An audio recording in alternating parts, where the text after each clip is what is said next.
A paz de Jesus e o amor de Maria, amados irmãos e irmãs, hoje terceiro domingo do tempo comum.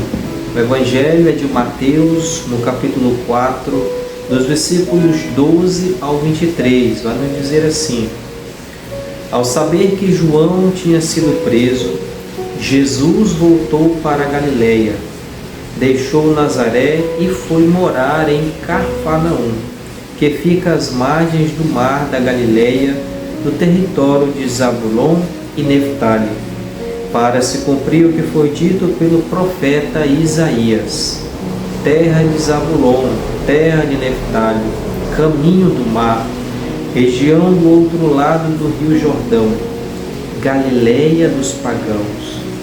O povo que vivia nas trevas viu uma grande luz. E para os que viviam na região escura da morte, brilhou uma luz. Daí em diante, Jesus começou a pregar, dizendo: Convertei-vos, porque o reino dos céus está próximo. Quando Jesus andava à beira do mar da Galileia, viu dois irmãos, Simão, chamado Pedro, e seu irmão André. Estavam lançando a rede ao mar, pois eram pescadores. Jesus disse a eles: Segue-me, e eu farei de vós pescadores de homens. Eles imediatamente deixaram as redes e o seguiram. Caminhando um pouco mais, Jesus viu outros dois irmãos, Tiago, filho de Zebedeu, e seu irmão João. Estavam na barca com seu pai Zebedeu, consertando as redes. Jesus os chamou. Eles imediatamente deixaram a barca e o pai e o seguiram. Jesus andava por toda a Galileia, ensinando em suas sinagogas, pregando o evangelho do reino e curando todo tipo de doença e enfermidade do povo. Queridos irmãos e irmãs, a liturgia deste terceiro domingo do Advento firma e confirma a missão de Jesus, dos seus discípulos e também a nossa, que somos discípulos missionários. Mas qual é esta missão?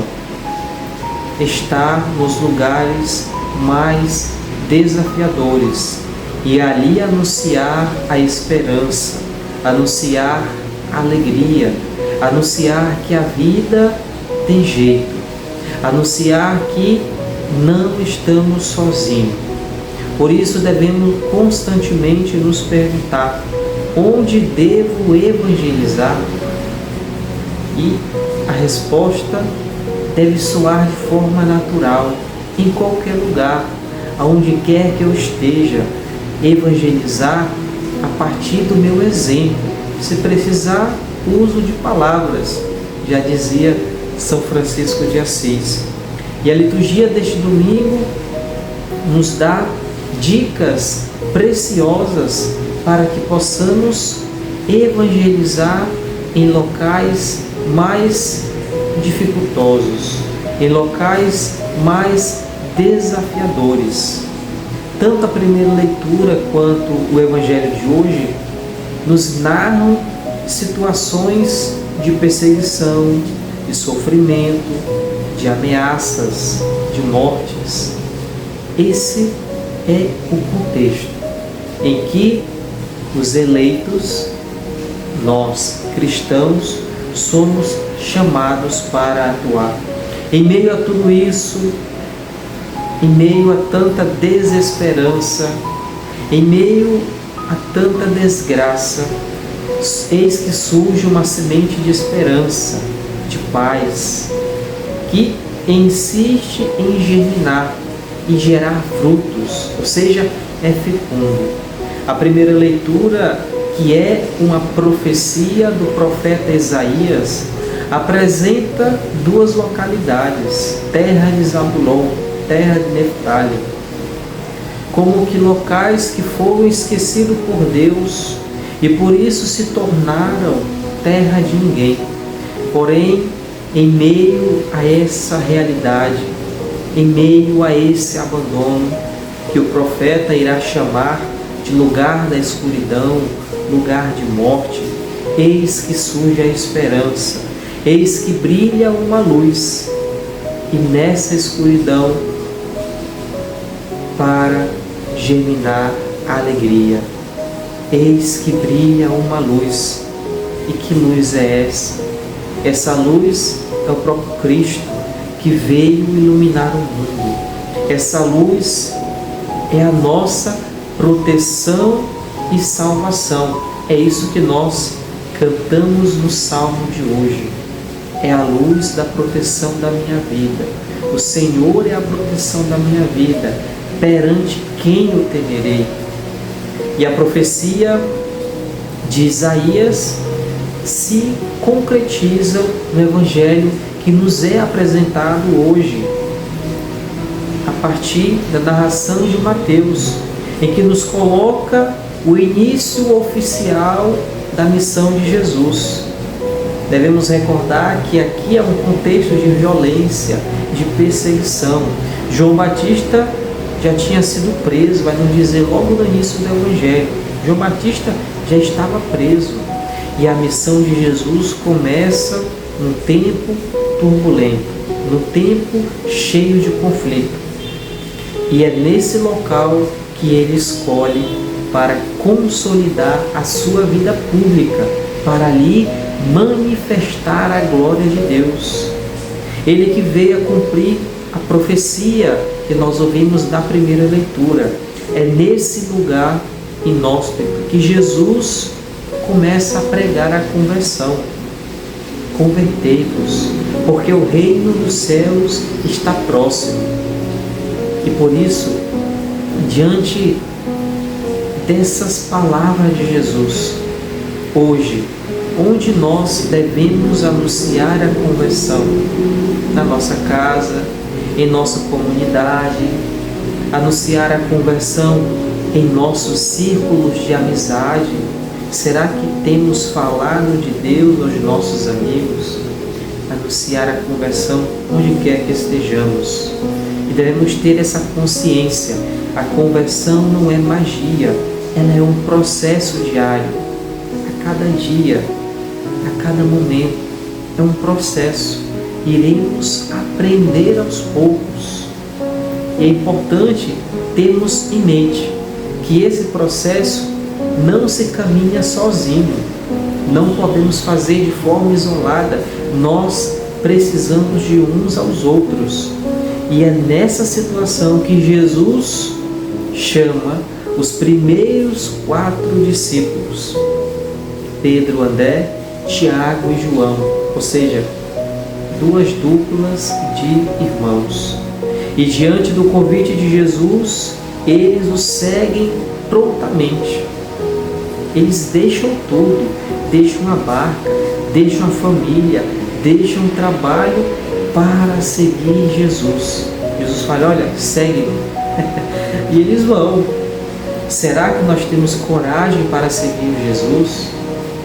Não necessariamente todo mundo irá deixar tudo, deixar família, deixar casa, não. Vai seguir Jesus no meu estado de vida atual, na minha casa, como um homem casado, no matrimônio, ou como solteiro, ou como religioso. Seguir Jesus exige de nós renúncias, ou seja, daqueles costumes antigos, daqueles vícios antigos, mas também exige ruptura do pecado e, se necessário, daquelas amizades que nos colocam em situações de perdição. Renunciar, fazer ruptura, cortar: olha, essa amizade não está me fazendo bem, é melhor cortar. E esse é o apelo da liturgia de hoje: conversão e discipulado. Seguir Jesus, mas a cada dia lutar também pela nossa conversão. E por isso vamos nos perguntar: o que é que eu preciso renunciar hoje? Renunciar aos meus desejos, renunciar às minhas ideias, às minhas ideologias. Qual ruptura eu preciso fazer? A do pecado, a das pessoas que me distraem, que me levam para longe de Deus, dessas falsas amizades. Nem sempre é fácil fazer renúncias, realizar rupturas. E a segunda leitura de hoje nos coloca uma situação que faz parte do nosso cotidiano. Paulo chama a atenção da comunidade que está envolvida em brigas, em discórdias, por causa de fofocas, por causa de panelinhas formadas ali, que haviam se formado em torno deste ou daquele líder religioso. Não, eu sou de Paulo. Não, eu sou de Apolo. Não, eu sou de Cristo. Mas olha, Cristo não está dividido. Existem grupos em nossa comunidade que somente divide a nossa comunidade. Por exemplo, eu gosto daquele padre X. Não, eu gosto do padre Y. Não, eu vou somente para a missa daquele padre. Não, a nossa vida não deve ser dessa forma. Situações assim não dão testemunho da unidade, e sim da divisão, da discórdia, da desunião. E Paulo chama a atenção. Por isso, nós devemos tomar consciência de nossas ações a cada dia, e a cada momento, entrar nesse processo de conversão cotidiano, a cada dia, realizar renúncias, realizar rupturas por algo maior, conversão e discipulado. A liturgia nos convida para essas duas realidades. E o convite que Jesus fez aos primeiros 4 discípulos se estende a cada um de nós. Segue-me, e eu farei de vós pescadores de homens. Que o Senhor Jesus nos abençoe hoje e sempre. Uma santa e abençoada semana.